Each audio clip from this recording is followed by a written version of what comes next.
A man who raised two stepsons for 11 years found out in the span of a single sentence through a kitchen intercom that he was never their father. He was just their collateral policy. My name is Harlan Cross. I'm 58 years old, and I run Crosswell and Pump Services out here in Claremore, Oklahoma.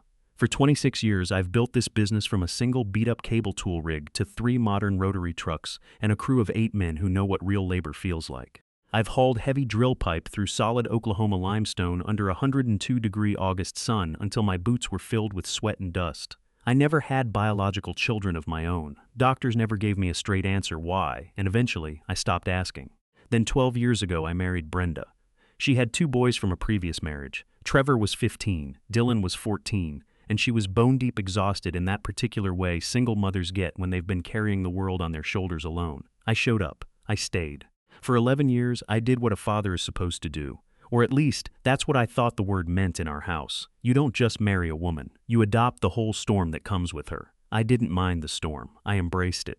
I paid for Trevor's trade certifications out of pocket, no questions asked. When he decided to launch his residential remodeling business 3 years ago, I pledged a $50,000 certificate of deposit as secondary collateral for his corporate credit line at First National Bank and co-signed his annual personal guarantee.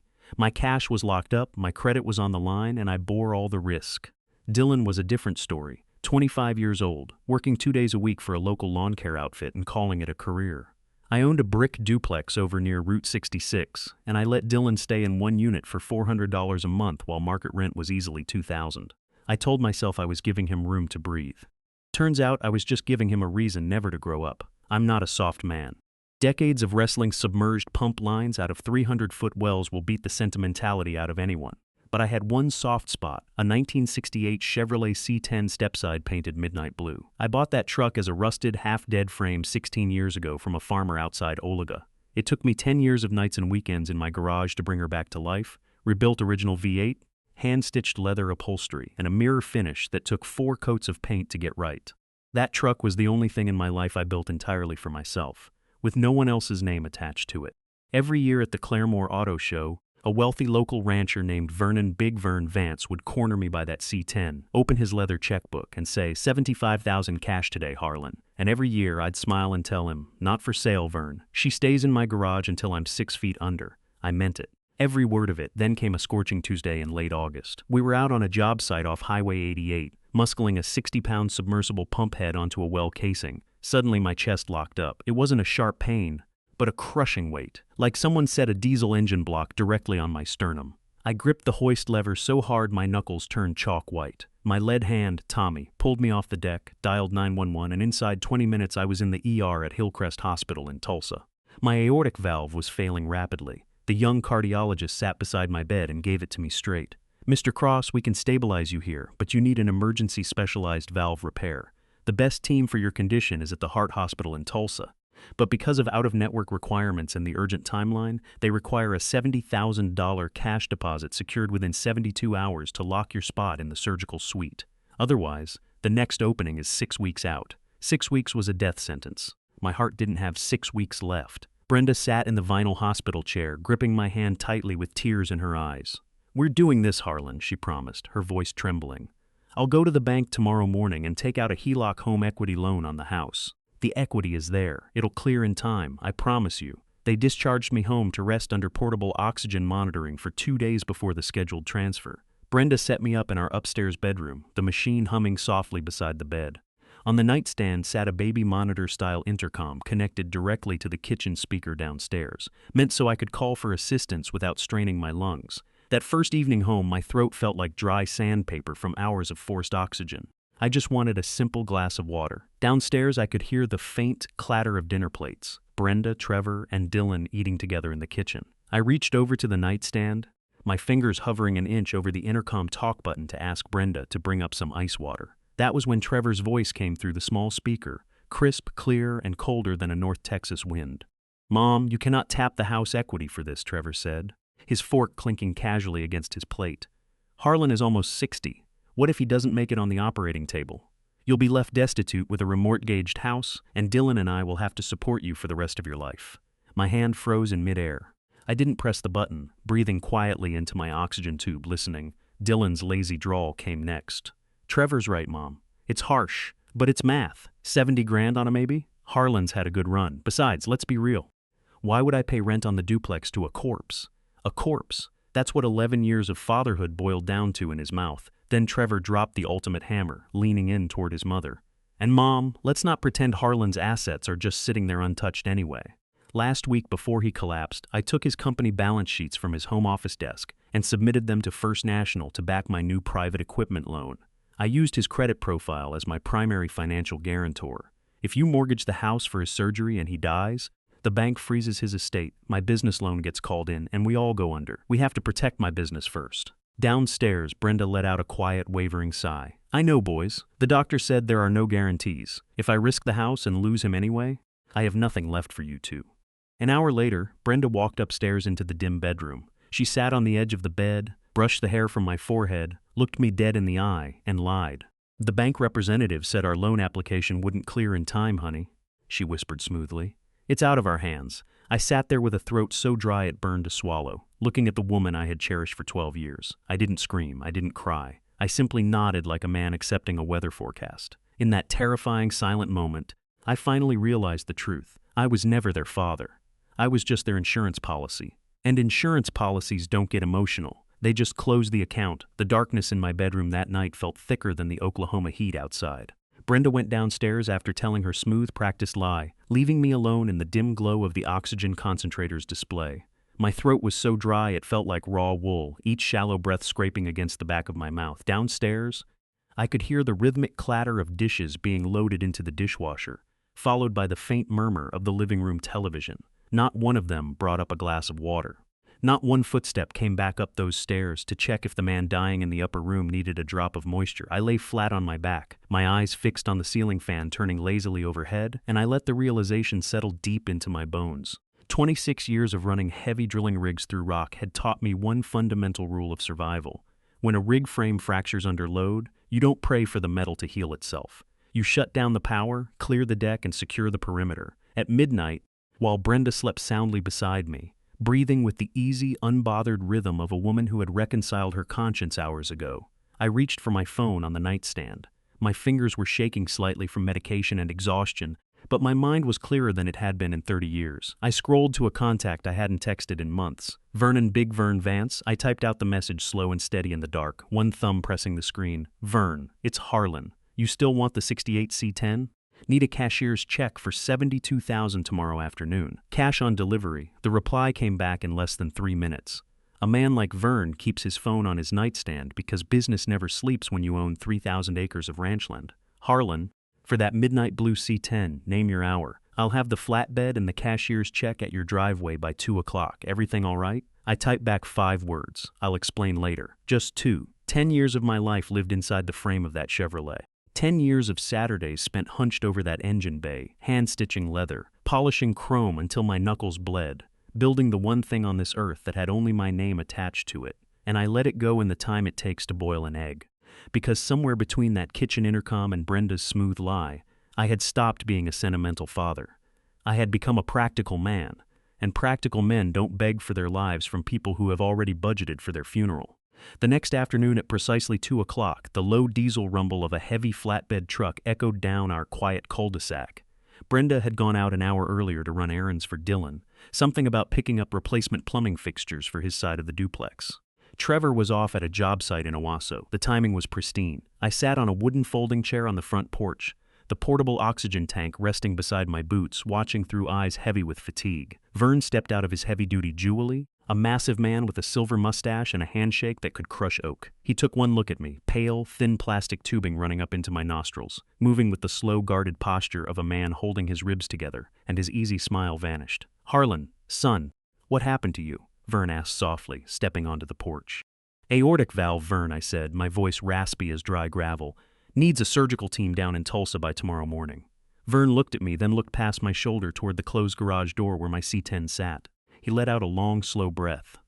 You're selling her to pay for the operating room. I am. He didn't ask another question. Old Oklahoma stock knows when a conversation isn't about a truck anymore. Vern reached into his leather vest, pulled out an envelope and handed it to me. Inside was a certified cashier's check drawn on First National Bank for $74,000. I frowned, looking down at the numerals. The price was 72, Vern. Vern gripped my shoulder with a hand like a vice. 2,000 is for the door delivery, Harlan. And if you ever get back on your feet and want to buy her back, she'll be sitting under a soft canvas cover in my main barn. Untouched. I won't be buying her back, Vern, I said quietly, holding his gaze. But I won't forget it. I watched from the porch as his crew backed the flatbed up the driveway, winched my midnight blue C-10 onto the steel deck with meticulous care, and strapped her down like precious cargo.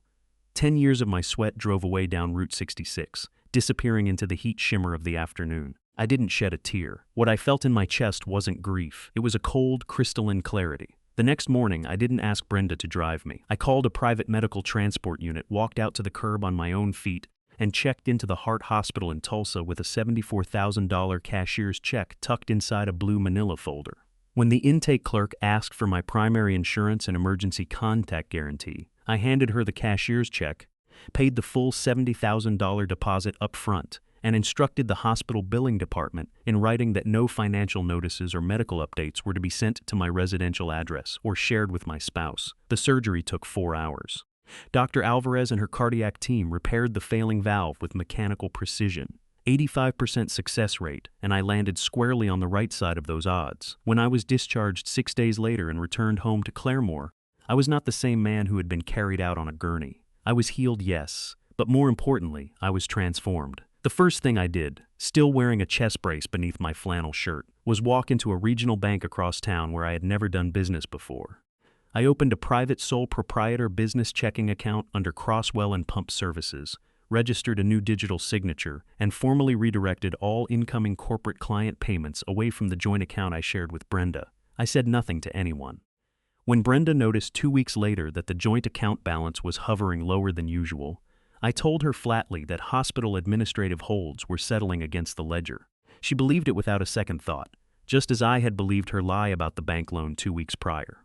Funny how a lie sounds perfectly reasonable when you're the one accustomed to telling them. The quiet discoveries accumulated like frost on a window pane. One evening, while I was still moving slowly around the house, I asked Brenda if she could read the fine print on my new prescription bottle because my eyes were adjusting to the medication. She was sitting on the living room sofa, her thumb scrolling rapidly across her smartphone screen. "In a minute, Harlan," she murmured, without looking up. Trevor had sent her a text about a rental trailer he wanted to buy for his crew, and she finished replying to him before she ever bothered to glance at my medicine. A few days later, Dylan strolled into the house without knocking. He didn't walk into the living room to ask how my recovery was progressing. He walked right past the armchair where I sat, stepped into the garage, took a 3/4-inch socket set off my pegboard without asking, and on his way back out, paused in the hallway just long enough to complain that the central air conditioning unit on his side of the duplex was blowing warm air again. "You need to get a technician out there soon, Harlan," he grunted. "It's 80 degrees in my living room." Not once did he ask if my chest still hurt. The lethal blow, however, came on a humid Tuesday morning when I drove my company service truck over to the Lakeview duplex to inspect the well pump equipment myself. As I pulled up along the rear alleyway, I saw Dylan standing in the backyard alongside a local residential framing contractor. They were holding a 50-foot tape measure against the exterior brick wall of my building. I parked down the street beneath a pecan tree and stepped quietly behind the detached garage, out of sight. "Yeah, we can knock this load-bearing wall out right here," Dylan was saying to the contractor, pointing with a cold cup of coffee. "Open up the living room, take out that secondary closet, and push the master suite out another 10 feet into the yard." The contractor scratched his chin, looking at his clipboard. "Dylan, this is a heavy brick duplex. Altering the structural footprint like that is going to run you at least 35 grand. Is the property owner okay with structural modifications?" Dylan let out a short, arrogant laugh that made my blood run colder than ice. "Bro, the owner is my stepfather. He just had major heart surgery and he's nearly 60 years old. He's barely hanging on. This place is going to be mine outright before the end of the year anyway. I'm just getting a head start on the remodel so I don't have to live in a cramped box when the paperwork clears." I stood behind the garage wall in the heavy August heat, listening to my stepson measure my property for his future living space while I was still breathing.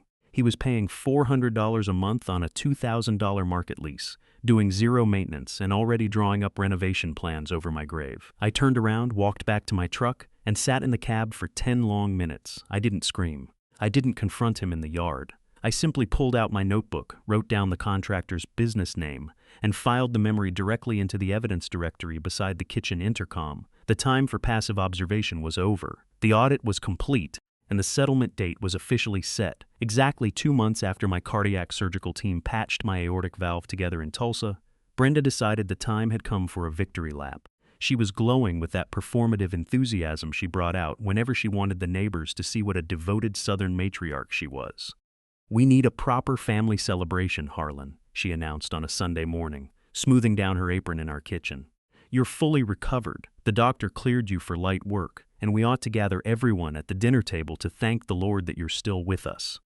I looked at her across the granite countertop, the same countertop where she had stood 2 months earlier, agreeing with her sons that my life wasn't worth a $70,000 home equity loan. "A family dinner," I said, keeping my voice dead even. "That sounds like a fine idea, Brenda. Let's do it this Thursday." I smiled, even let a little warmth touch my eyes, because I had been waiting 60 long days for precisely this table setting. Thursday evening arrived hot and humid, the Oklahoma sky bruised purple with an impending summer thunderhead. Brenda spent the entire afternoon preparing a massive spread: fried chicken crisped in iron skillets, creamed corn, mashed potatoes with country gravy, buttermilk biscuits, and sweet tea poured over crushed ice. The kind of heavy, comfort-laden meal that used to signify peace in our home. Trevor arrived first at 6 o'clock, stepping through the front door with his usual fast-talking, restless energy. He didn't ask how my chest felt or if my endurance was returning. He walked straight into the dining room, pulled out a chair, and began talking before he'd even sat down. "Dad, timing couldn't be better for this dinner," Trevor said, leaning forward on his elbows while Brenda set down the chicken platter. "Our commercial framing bids for the new shopping plaza in Owasso got greenlit this morning. We're scaling up big time. But to take on the crew payroll and material deposits, First National needs to expand my commercial line of credit from $100,000 to $250,000. The branch manager said as long as you roll over your $50,000 CD collateral and signs the expanded personal guarantee form by next Friday, we're golden." I picked up my napkin, unfolded it, and laid it across my lap without saying a word. Dylan strolled in 10 minutes late, smelling faintly of cheap cologne and lawnmower exhaust. He pulled out his chair, reached straight for the drumsticks before anyone had even offered a prayer, and didn't so much as glance at my face. "Before we get all sappy with toasts or whatever," Dylan mumbled, his mouth half full of biscuit, "we need to settle that well pump issue at the Lakeview duplex, Harlan. Water pressure in my shower dropped to a dribble yesterday. I had a local plumber swing by, and he said the main submersible pump and pressure tank are shot. It's going to take $4,000 to pull the pipe and drop a new unit in. You own the deed, so you need to write him a check tomorrow morning."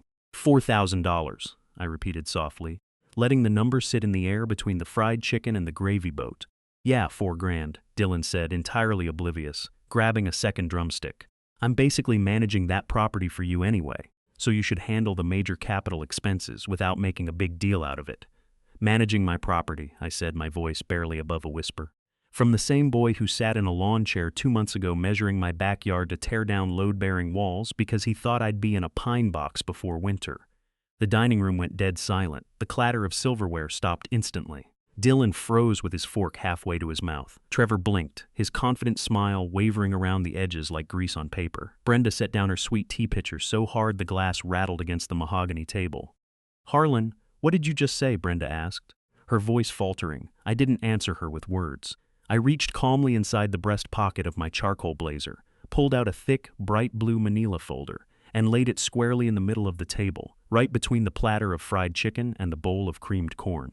"Before we discuss your new pump, Dylan, and before we talk about your credit line expansion, Trevor," I said, my voice steady as an iron rail, "we're going to review a few documents I've been putting together over the last 2 months. I opened the blue folder with slow, deliberate fingers, no tremors, no anger, just a man laying down an audit on a ledger that was 2 months overdue. I pulled out the first document and slid it across the white tablecloth, stopping it right in front of Trevor's plate. "Document number 1, I declared. "This is a certified bill of sale and title transfer for a 1968 Chevrolet C10 stepside, signed over to Vernon Vance on the afternoon of August 24th, in exchange for a cashier's check in the amount of $74,000. Trevor stared at the official state registration form, his brow furrowing in confusion. "Wait, what? You sold the midnight blue C10? Harlan, you spent 10 years rebuilding that truck in the garage. That's insane. You love that truck." "I did love it," I replied, looking him dead in the eye. "But on August 23rd, while I was lying upstairs in my bed with a throat so dry I couldn't swallow my own spit, I listened to you and your brother sit at this exact kitchen table and convince your mother that taking out a $70,000 home equity loan to save my life was a bad investment. You called my survival a maybe. So I liquidated the only asset on this earth that had my name alone on it, paid my own surgical deposit at the heart hospital in Tulsa, and saved my own life without touching a single dime of your mother's equity. Brenda's hand flew to her mouth, a sharp, choked gasp tearing from her throat. Her face went paper white. Trevor's mouth opened, then closed, no sound coming out. Dylan set his fork down slowly on his plate, the arrogance draining out of his posture line by line. I figured $70,000 for my life was a pretty fair trade for a truck, I continued smoothly, reaching back into the blue folder. Wouldn't you agree, boys? Nobody answered. The thunderhead outside finally broke, heavy rain beginning to lash against the dining room windows. Now, document number 2, I said, pulling out a formal letter printed on First National Bank letterhead and sliding it over Trevor's fingers.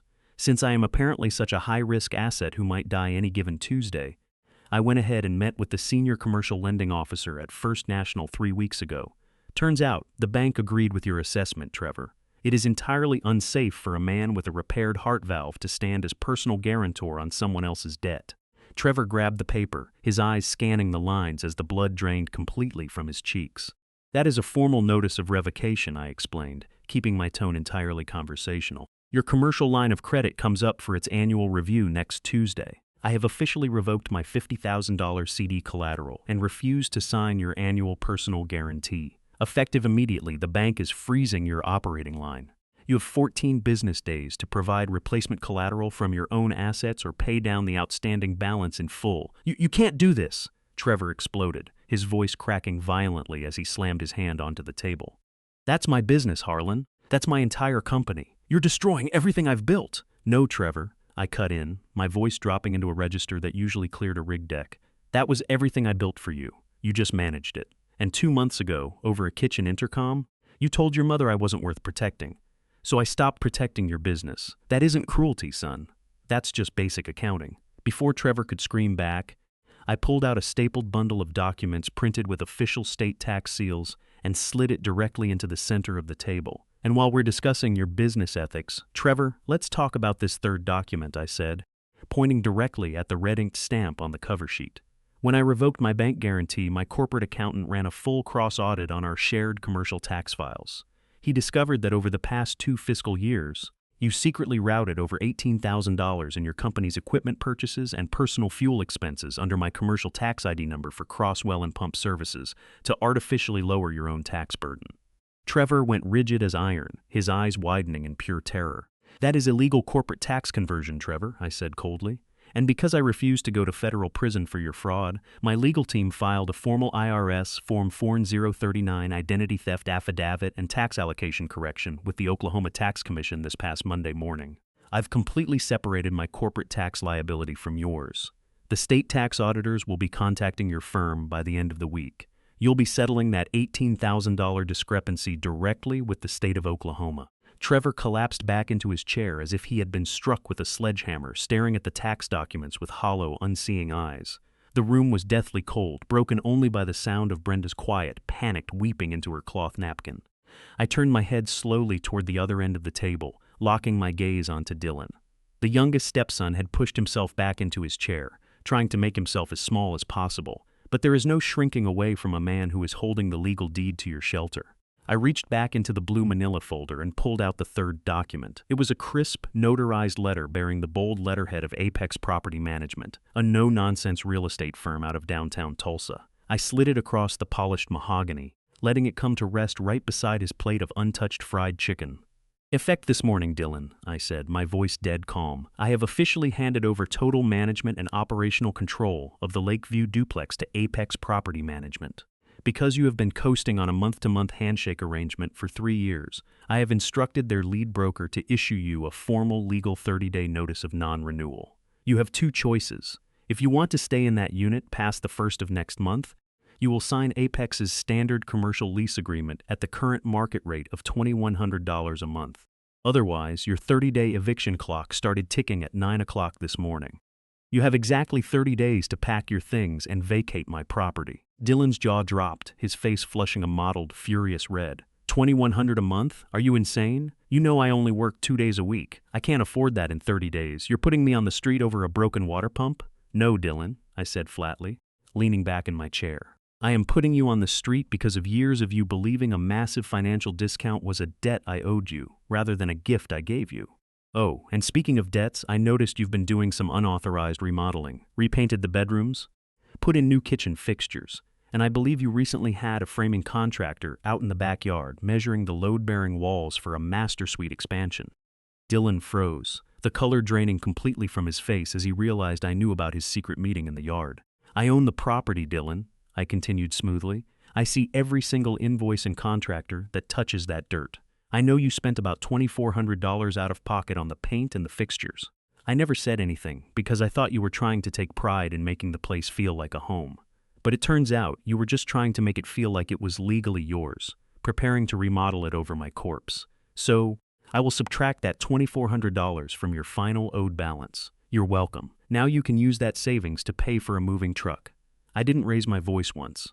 26 years of handling volatile pressure valves teaches a man that the loudest person in the room is usually the one who has already lost control of the situation. I had waited 2 entire months for this precise dinner. I wasn't about to dilute the impact by shouting. Trevor was the first one to truly explode. The shock wore off, replaced by the desperate, cornered rage of a man watching his fake empire crumble. He shoved his chair back so violently it tipped over and crashed against the hardwood floor. His face was purple, veins bulging against his neck. "This is psychotic," Trevor screamed, slamming both fists onto the dining table, rattling the china and the glasses of sweet tea. "You can't just destroy our lives over one conversation you weren't even supposed to hear. You're not even our real father. You just married our mother. You don't get to act like you raised us and then burn us to the ground." Dylan jumped in, his voice cracking with a pathetic mix of tears and bitter mockery. 11 years of pretending you actually cared about us, and you throw us away like garbage. You're fake, Harlan. You were always just a fake dad playing house. I sat perfectly still, my hands resting lightly on the table, watching these 2 grown men throw a tantrum over the sudden loss of my wallet. I looked Trevor directly in the eyes, then shifted my gaze to Dylan, maintaining the exact same cold, unbothered stare. "You are absolutely right," I said, my voice dropping into a deadly whispering silence that forced them to stop yelling just to hear me. "I am not your biological father, but you both taught me an invaluable business lesson through that kitchen intercom while I was fighting to breathe upstairs. You taught me to never throw good money after bad.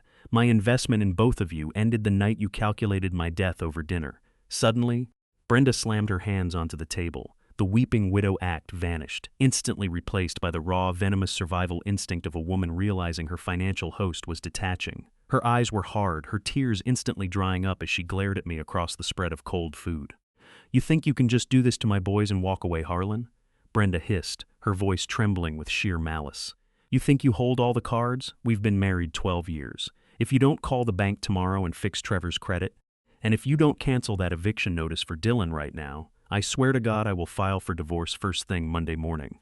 And in the state of Oklahoma, after a decade of marriage, I am entitled to half of everything. Half the business, half the bank accounts, and half of this house.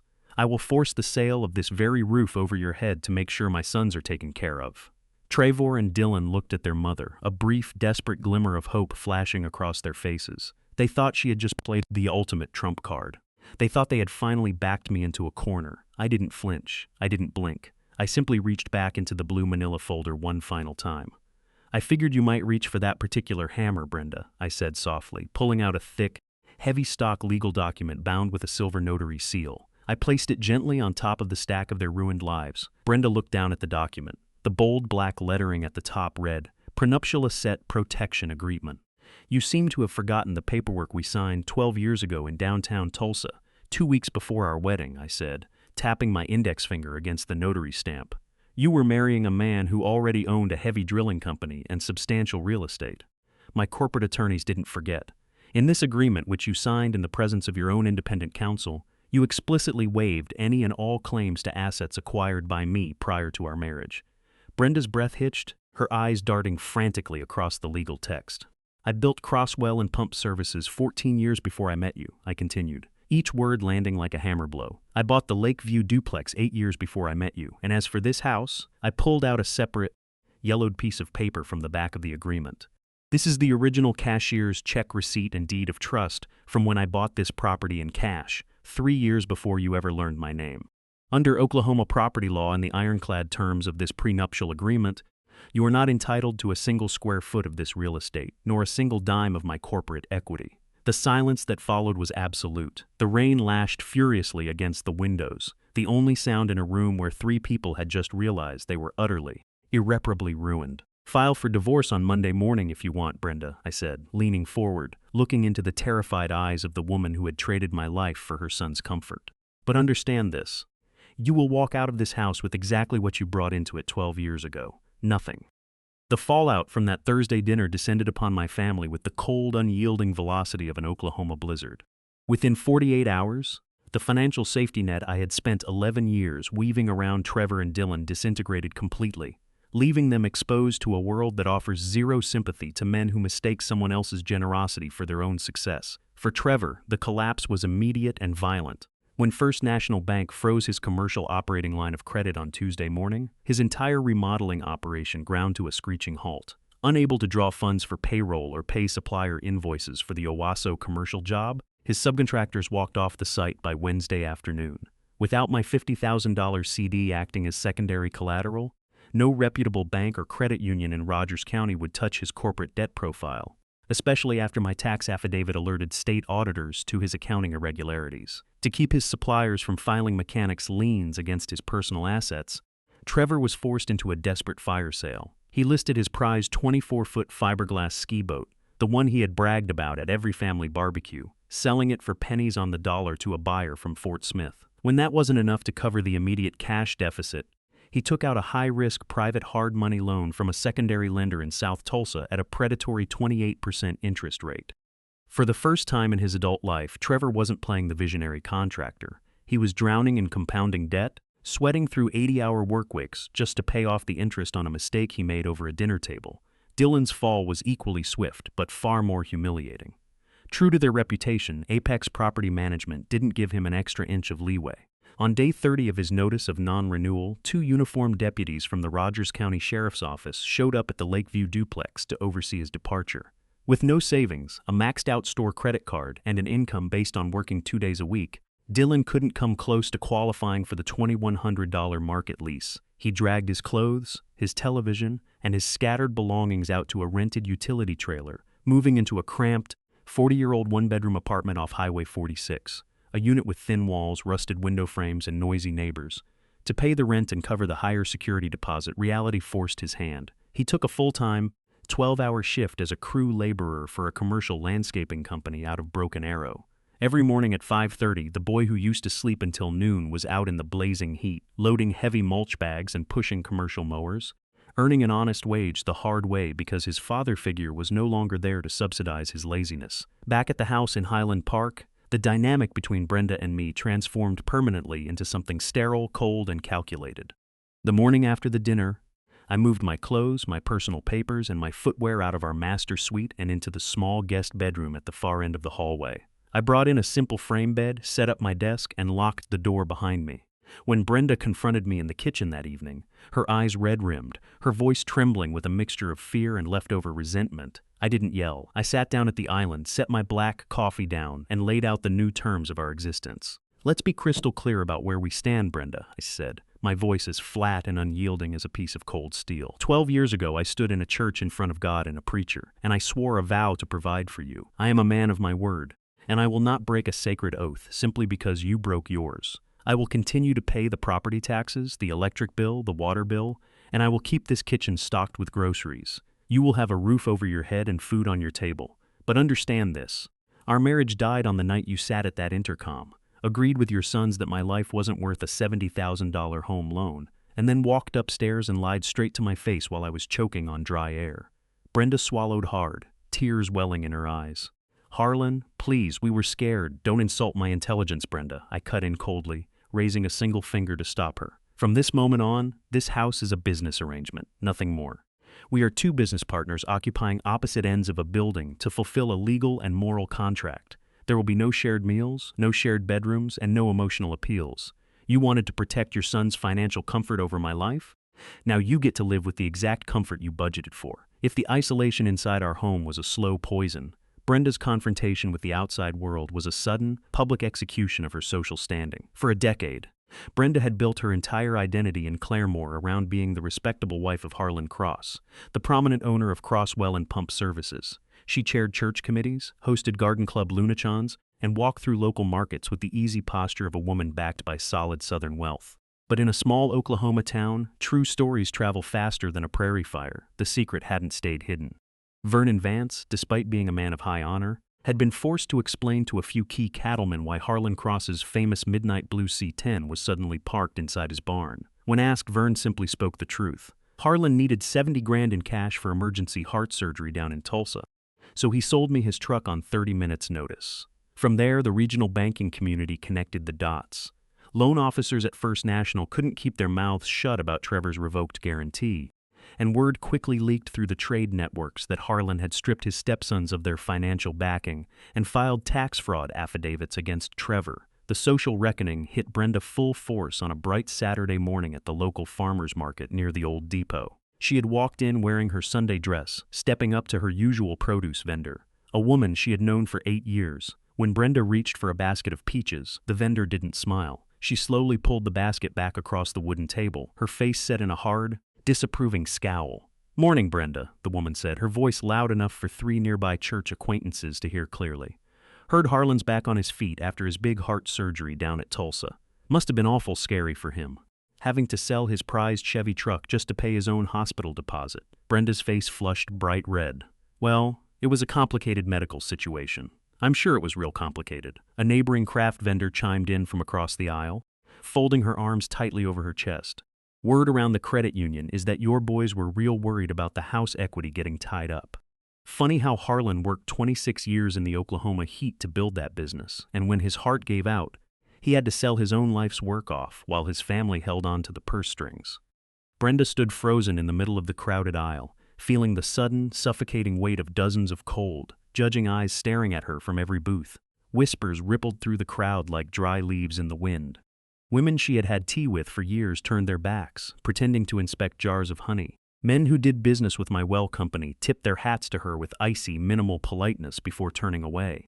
In a single morning, the respectable social facade Brenda had spent 12 years cultivating burned to ashes.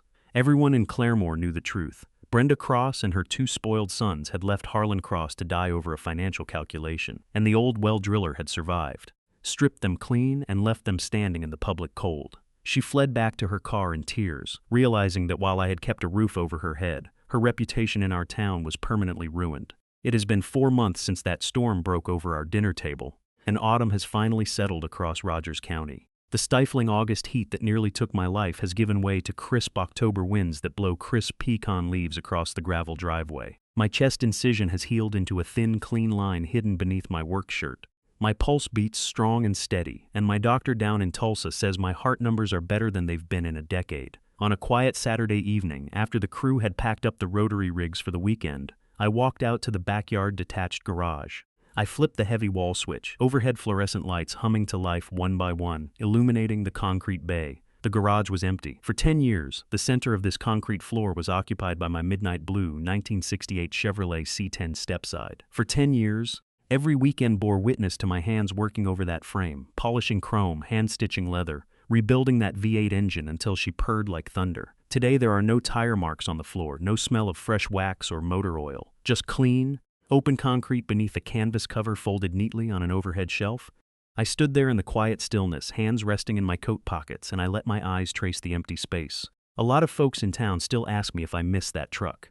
Vern Vance even called me 2 weeks ago from his ranch out in Olaga, telling me the C10 was still sitting in his main barn under a velvet sheet, reminding me that the offer to buy her back was still open anytime I wanted.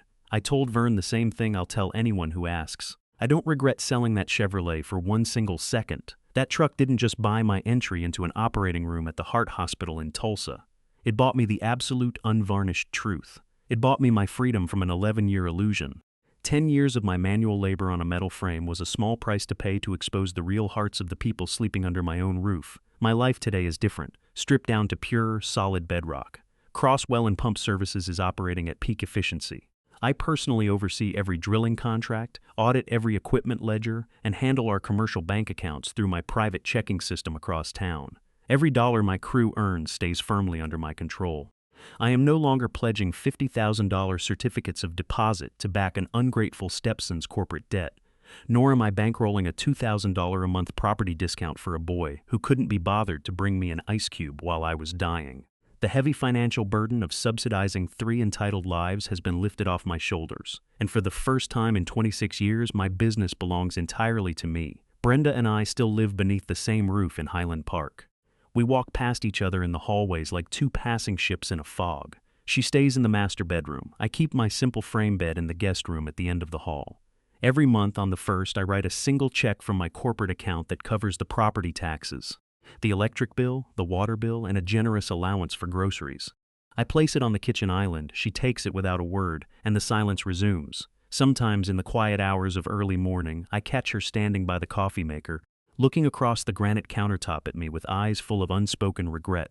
She looks for the soft, forgiving husband who used to hold her hand, the man who would take on any burden to keep a smile on her face. And sometimes I let her look for a long beat before I pick up my mug, grab my truck keys, and step out the door to start my workday. I haven't decided if there is ever going to be another chapter for our marriage.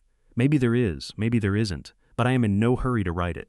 A man who has survived a cardiac failure and a family betrayal learns the rare power of patience. Trevor is still fighting to keep his remodeling company afloat in Owasso, working 80-hour weeks just to stay ahead of his 28% private loan interest while state tax auditors review his files.